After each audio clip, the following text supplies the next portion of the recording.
Bonjour à tous, merci pour l'invitation. Mon intervention cet après-midi va tourner autour du dépôt de plainte et de la nécessité de ce dépôt de plainte. Voilà. Donc, dans ce cadre-là, pourquoi déposer plainte? Où déposer plainte? Et je dirais quelques mots sur le projet CyberAid qui a été développé au sein de la police. Alors pourquoi déposer plainte? J'ai ressorti ici les résultats d'une étude qui date de 2016 et qui reprenait les trois principales raisons invoquées par les victimes pour ne pas avoir déposé plainte. Et donc la première raison, c'était le sentiment que l'incident n'est pas suffisamment grave pour justifier l'effort d'un signalement. Je pense qu'en 2022, je n'ai pas besoin de m'étendre sur ce point pour... tout le monde est, je l'espère, conscient du fait que ça vaut certainement l'effort d'un signalement. L'impact est tellement important, l'impact économique, mais l'impact sur l'image, voilà, dans tous ces aspects. Je pense qu'à l'heure actuelle, on est tous bien conscients que cet impact justifie le signalement. La deuxième raison, c'était l'incertitude quant à l'organisme gouvernemental à qui un tel incident doit être signalé. Je vais y revenir. Et la troisième raison, c'était l'impression que la déclaration ne donnerait lieu à aucune suite. Donc il y avait une sorte d'impunité. Alors, pourquoi déposer plainte? La première chose, c'est pour nous permettre à la police d'avoir une image de cette criminalité, en Belgique, parce que cette image va nous permettre et va permettre aux décideurs de prendre en compte ce phénomène à sa juste valeur. Et le cas échéant, d'adapter l'organisation en fonction des besoins. Quand on ne dépose pas plainte, automatiquement, ces faits n'existent pas et cette criminalité, dans l'absolu, n'existe pas. Donc, on a besoin de ces statistiques de manière générale pour pouvoir guider l'organisation. Mais c'est également important parce que ça va nous permettre, bien évidemment, et c'est là une de nos missions principales, de mener des enquêtes qui vont permettre d'identifier les auteurs, mais pas seulement. Ça va nous permettre également de déstabiliser les infrastructures qui sont utilisées par les auteurs. Alors quand vous déposez plainte, évidemment, ne vous attendez pas à ce que pour votre fait, qu'on puisse remonter et identifier vers les auteurs et identifier les auteurs. Ça, il faut l'avouer, c'est très compliqué.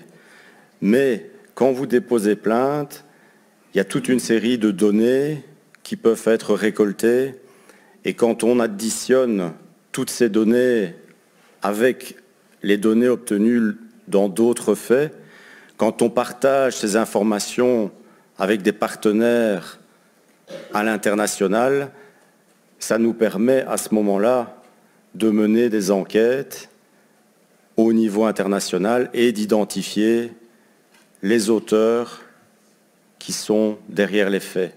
Mais, comme je le disais, également de déstabiliser, de s'attaquer aux infrastructures utilisées par les auteurs. Et donc, pour pouvoir mener ces enquêtes, on a besoin d'informations, et cette information, elle vient des attaques dont vous êtes victime, des attaques, des données que la police peut récolter lorsque vous êtes victime. Donc, soyez certains que quand vous déposez plainte, que sur le moyen terme, sur le long terme, que ça a un impact et que ça permet à la police de travailler. Cette impunité n'existe pas.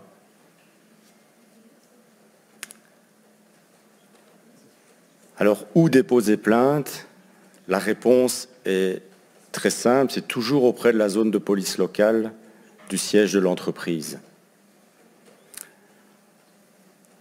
Un procès-verbal sera rédigé et sur base de ce procès-verbal, le parquet, le procureur du roi, décidera à qui l'enquête sera confiée, à la police locale, à la police fédérale, avec l'appui d'une Regional Computer Crime Unit ou bien avec l'appui, le cas échéant, de la Federal Computer Crime Unit.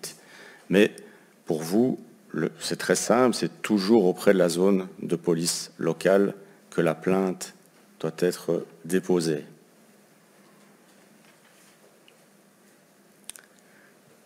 Alors je voulais également toucher un petit mot sur CyberAid. CyberAid, c'est un projet qui a été développé au sein de la police à la demande du directeur général judiciaire. Et donc l'idée, c'était de développer un produit, un outil qui pourrait aider le policier qui doit acter la plainte.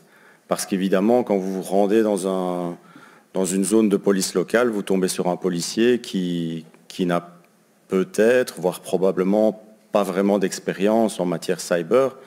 Et donc, il peut être un peu, il pourrait encore être un peu perdu.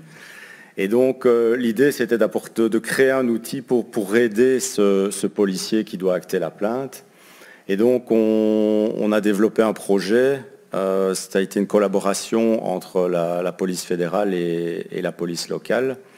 Et on a identifié 21 cyber-infractions. Et ce qui est important, c'est que quand vous déposez plainte, quand vous arrivez près du collègue en question, mais sur base de quelques questions très simples qu'il va vous poser, auxquelles vous allez répondre, lui, il va pouvoir encoder ses réponses dans une petite application et le système, l'application, lui dira de quelle infraction, de quelle cyber-infraction il s'agit. Et ça, c'est déjà très bien, mais à partir de là, il va arriver sur une page qui va lui expliquer de manière très précise les questions qu'il doit vous poser, quels éléments sont nécessaires pour cette cyber-infraction, pour pouvoir faire évoluer le dossier, mais aussi lui mettre à sa disposition toute une série de conseils qu'il pourra vous dispenser en fonction du type de cyber-infraction dont vous avez été victime. Et donc cet outil est disponible pour tous les policiers en Belgique d'office et également accessible à tous les magistrats en Belgique sur demande à ce moment-là. Et il y a déjà énormément de magistrats qui ont demandé l'accès et qui y ont accès. Donc voilà, ça a été lancé, on va dire début 2022, début de cette année. Donc depuis un an, on va arriver à un an de CyberAid. On fait énormément de publicité au sein de la police pour diffuser l'outil, pour que tout le monde soit au courant de l'existence de cet outil. Mais sachez à votre niveau que ça existe et que c'est là pour aider le policier qui devra acter votre plainte. Voilà. Et donc, pour conclure, c'est très simple. Si vous êtes victime d'une cyberattaque, n'hésitez pas. Rendez-vous à la police locale et déposez plainte. Je vous remercie.